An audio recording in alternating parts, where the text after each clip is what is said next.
The New York Rangers are going to be active this offseason. They need to make some big moves. And with Arthur Staple of The Athletic coming out with his ideal offseason for the New York Rangers, he has kind of move by move here what an ideal offseason could look like for the New York Rangers. And I will say some of these moves just are not realistic. Some of them are. So in today's video, we're going to take a look at what Arthur Staple had to say of The Athletic. Of course, he's a writer for them. And his ideal offseason for the New York Rangers. We're going to kind of go move by move here and just kind of break things down and talk about whether or not they make sense for the team, whether or not they be good, bad, or even realistic or not, because that is also, of course, a factor as well. So let's get right into it here and start off with the first move that Arthur Staple has of an ideal offseason for the New York Rangers, and that is trading Chris Kreider to the Columbus Blue Jackets for a pair of third-round picks. Now, I don't actually think this, first off, is actually that bad of a move. Personally, I would be maybe a little disappointed to only get back 2/3 for a guy of Kreider's caliber, but I don't think, obviously, he is anywhere close to peak value, so I really do think that 2/3 might not be that bad, especially if you don't have to retain any money. You're just getting off that entire $6.5 million contract for the next 2 seasons. 2 third-round picks, although may seem kind of low, his value is obviously quite low as well, nearly kind of the lowest it's ever been in his career for the most part in the NHL, you'd probably say, so I think 2 third-round picks really isn't that bad. Next up here, we've got Mika Zibanejad being 20% retained, as well as a second-round pick going over to the Chicago Blackhawks for future consideration. So basically, the Rangers are retaining 20% on that $8.5 million cap hit per season. The Rangers are also sending over a second-round pick to basically just get off that contract of Mika Zibanejad, and I don't think that's the worst idea, although I don't think it's realistic at all, especially because he has that full no-move clause, meaning he can decline any trade to any team out there. So that's kind of why I really don't see a trade happening there, especially with, Zibanejad having a much improved time on wing compared to center earlier in the season there where he was playing center, then made that switch to wing where he got a lot better and really made a lot bigger of an impact, especially offensively, where he was actually being, an above point per game player to end the season there. He actually finished the season on a bit of a hot streak. So I think this is a player who, although I'm not saying I want to have that contract around for the next while until it ends, but I think Zibanejad is going to be a much better player while on the wing than at center at this point with what we saw. So I do have some hope that he's going to live up to at least somewhat more of that contract. May not be the full $8.5 million, but definitely should be a lot better than what we saw that kind of first half of the season there where he was playing, center compared to the games that he had at wing there near the end of the season where he was playing a whole lot better, especially to finish the season the last few weeks. Taking a look now, though, the next move here, this is one where, I understand it's an ideal offseason there, so he's kind of saying this is the ideal scenarios for the Rangers, but this one is just not realistic at all. It is Brock Besser coming to the Rangers for a 3-year deal worth $6 million per season.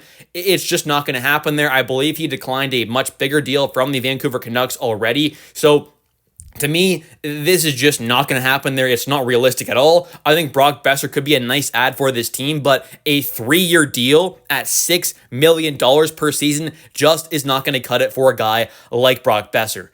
Next up here, we've got the Rangers signing Adam Gaudette to a 3-year deal worth $2.8 million per season to make him, I would assume, the third-line center, which personally, I just don't love this move. I think Adam Gaudette could be a fine player, but in that third-line center role, I don't really see why you'd pay him that much money when you can have a guy like Johnny Brodzinski, making less than $1 million for next season there. So I'm not sure why you'd want to pay almost 3 times the amount for a guy of Adam Gaudette's caliber when I think Brodzinski is a better player than Adam Gaudette there. I would probably just take Brodzinski in that role. So to me, this doesn't make a lot of sense there, especially at that cap hit for 3 years. Although, Gaudette could definitely be maybe a solid third-line center, had 26 points last season there, hasn't really produced a ton in the NHL in quite a few years now, obviously, can be a bit of a physical guy, but just in general, I think is more a fourth-line kind of player. So, in my opinion, I don't really love this move, especially if this team wants to be a real cup contender. To me, this is not a good enough third-line center for this team, especially when you already have a guy like Johnny Brodzinski on the roster. To me, that the price there just does not make any sense at all. Next up here, we've got Will Cooley, who he has signing, of course, as an RFA because he is an RFA this offseason there. He's signing back on a 2-year deal worth $2.75 million per season. I made a video the other day kind of talking about how I think Will Cooley is more around that kind of $4 million range possibly on like a 2-year deal for that short-term kind of deal there. Maybe he does sign it for 2.75 cap hit, which I think would be absolutely incredible there. And to me, that's a bit of a steal because although, yes, he's an RFA, I still think he's probably going to make more than that. So, like I said, I kind of guess around that 2 years, maybe even 4.25, something around there is definitely possible. But realistically, I think it's going to be more than 2.75 mil on a 2-year deal for Will Cooley. Then you've got Matt Rempe, who is signing on a 2-year deal, of course, once again, as an RFA. And he gets $1.25 million per season. I think that's pretty fair there. Maybe you can get it down to like 2 years, $1 million, but something around there is what he's going to get. And same thing with Adam Edstrom there. Once again, signing as an RFA, this time he gets a 1-year deal worth $1 million. Both these guys, I think, are going to be around that kind of 1 to 2 year range, around that kind of $1 million mark for both Matt Rempe and Adam Edstrom. So I think both those moves make a lot of sense. They're not really, overpays by any means, although, maybe you can get both those deals down to like $1 million flat and both like 2-year deals. But other than that, I think those both are pretty solid moves. And that's going to do it for the forward side of things. But now let's move on to the defensive side of things, where I think this team needs to make some serious upgrades. And Arthur Staple does have the Rangers adding in a true top 4 caliber defenseman from another team there, which we're going to take a look at in a second. And I really do like that move as well. But taking a look first off here, he has the New York Rangers trading away Carson Soucy, who was, of course, picked up at the deadline. And he has him getting traded over to the Utah Mammoth, the newly named Mammoth, of course, the former Utah Hockey Club, now named Utah Mammoth. I actually kind of like that name there. But in this trade, they have Carson Soucy going over to Utah for a 5th-round pick after the Rangers gave up a 3rd-round pick at the deadline to go out and get him. So the Rangers would obviously be getting a net loss there, trading a 3rd-round pick to now get back a 5th. Not an ideal situation at all there. Things just didn't work out great with Soucy, but I think there were a lot of other problems, of course, with this, not only defense core and team, just in general defensively, but overall with this team there were some big problems, of course, and I think Soucy coming in there, obviously he didn't play great himself, but there were many other players who weren't playing great under this previous coaching staff there. So I don't put it all on Soucy, but of course he didn't play great himself there with that $3.25 million cap hit for next season there. He definitely could be a trade candidate this offseason. Next up here, though, the Rangers are trading away RFA goaltender Dylan Garand, so the top goalie prospect who is currently playing for Team Canada at the World Championships, and also had a really great season down there for the Hartford Wolfpack in the AHL. He is being traded away over to the Las Vegas Golden Knights for defenseman Nick Hag, who I would definitely say is a true top 4 caliber guy. Nick is a very solid defensive defenseman there, a shutdown kind of guy. And his kind of new deal potentially with the Rangers would be a 3-year deal worth $4.25 million, which I think that would be an absolutely incredible deal for this Rangers team. This is the exact kind of guy I want to see the Rangers add in there. He is a big 6'6", 245-pound defenseman there. That's what I got him listed at on Hockey Reference. He is 26 years old, turning 27 in December, so fits this kind of timeline. He's a left-handed defenseman as well, so could be that perfect kind of partner for Adam Fox. They're on that top pair. He still is quite young as well, I think at 26, like I said, but, has that size there.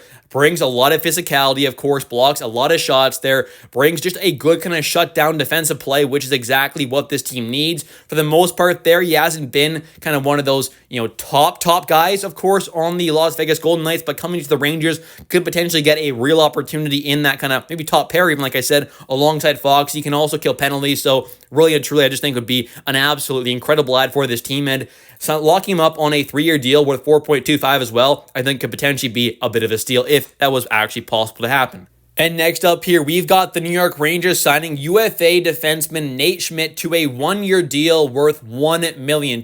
And, I don't mind this deal at all. I think Nate could be a solid, depth defenseman there. Him and kind of Urho Vakanainen can kind of fight for that 6/7 spot there, if you want to say that. So I don't mind adding Nate Schmidt at all. Veteran guy, 33 years old, turning 34 this summer. He is, 6 foot, not the biggest guy in the world, left-handed defenseman, solid puck mover though, can bring a bit of physicality there, not afraid to block some shots, can just be a solid depth guy for this team, has some experience in the playoffs there, of course, is currently playing with the Florida Panthers as well, where he does have 7 points in 11 games played so far in these playoffs, so is producing actually quite well offensively, although for the most part, as of the last kind of few seasons, hasn't been producing a ton offensively, but formerly was known as a pretty solid offensive guy. He can definitely bring some offensive kind of production though to this Rangers team, so definitely wouldn't be a bad kind of bottom pairing guy or 7 defenseman if that ends up happening for this Rangers squad. And now, finally, we have the last move here, and that is the Rangers signing back Keandre Miller, who is an RFA, on a 3-year deal worth $5.5 million per season. And I think that's not a terrible deal. Now, many of you may know, if you watched my videos in the past there, that I'm not the biggest fan of Keandre. I think absolutely he shows the flashes there, and I say that a lot. He shows the flashes of being a high-end defenseman. I think that's an absolute fact there. He's got that 6'5" size there, great skating ability, good long reach starting the back end, great poke checks at moments there. But, sometimes he just flat out gets beat to the net there, or gets out muscled, or just is kind of lost out there defensively and has these big defensive lapses, which definitely can cost his team and has in moments in the past. So I think he shows that talent there of being a high-end defenseman, but he also shows the lack of consistency in his game, which can be a bit of a problem for this Rangers squad. So if he comes back on a 3-year deal worth $5.5 million, which I think is somewhat realistic, I'm not going to be upset with that at all. I'm going to be okay with that. But personally, if there is room to make that big upgrade out there and you need that cap space available, trading him away and getting back some assets and using those assets or some other ones to go out there and make that big upgrade on the back end there might not be a bad idea at all. So we'll have to wait and see what happens there. But like I've been saying for a while now, no matter what happens, this team needs to add in another true top 4 caliber guy. I think Nick Hag could definitely be that. And if it is him, I will be thrilled, especially if it's only for somehow Dylan Garand and he's signing on a 3-year deal worth $4.25. I think that's an absolute steal. So if that happens there, I would love that deal. But personally, I'm a little skeptical on Keandre, but like I said, he definitely has that talent there. So him coming back, I'm not against. It's just, I would hope under a new coaching staff there, under a new defensive system, he can finally take those big steps in his game. Anyways, that's going to do it for today's video. If you have enjoyed, definitely don't forget to click that like and subscribe button for daily New York Rangers content, as I do post every single day. And of course, it would help the channel out a ton. So I would really, really appreciate it. And also, definitely don't forget to comment down below your thoughts on today's video. Do you agree with my takes there? Do you disagree? Let me know in the comments. And also, do you want to see Keandre come back on a 3-year deal worth $5.5? I think it's a pretty big talking point there. So let me know your thoughts. I'll catch you next one, and let's go Rangers.